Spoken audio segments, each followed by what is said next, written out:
wants to be heard, whether it's the beat of the mic. He feels so unlike everybody else, alone, in spite of the fact that some people still think that they know him, but no, he knows the code. It's not about the salary, it's all about reality and making some noise, making a story, making sure his click stays up. That means when he puts it down, Tox picking it up. Let's go. Who the hell is he anyway? He never really talks much, never concerned with status, but still even in starstruck. Humble through opportunities given despite the fact that many misjudge him because he makes a living from writing raps. Put it together himself, when a picture connects, never asking for someone's help, to get some respect. He's only focused on what he wrote, his will is beyond reach, and now it all unfolds, the skill of an artist. This is 20% skill, 80% fear, be 100% clear, cause Ryu was ill. Who would've thought he'd be the one that set the West in flames? And I heard him wreck it with the crystal method, name of the game. Came back, dropped Megadeth, took him to church. I like Bleach, man. Ryu had the stupidest verses, dude is the truth. Now everybody giving him guest spots and stocks through the roof. I heard him with that stuff.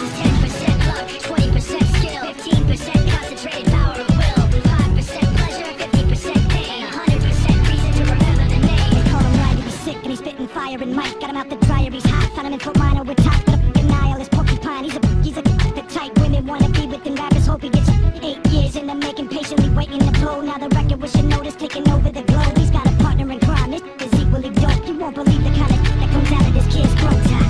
He's not your everyday on the block. He knows how to work with what he's got, making his way to the top. He don't think it's a common on his name. People keep asking him, was it given that birth that doesn't stand for an acronym? No, he's living proof. Let him rock in the booth. He'll get you buzzing quicker than a shot of vodka with juice.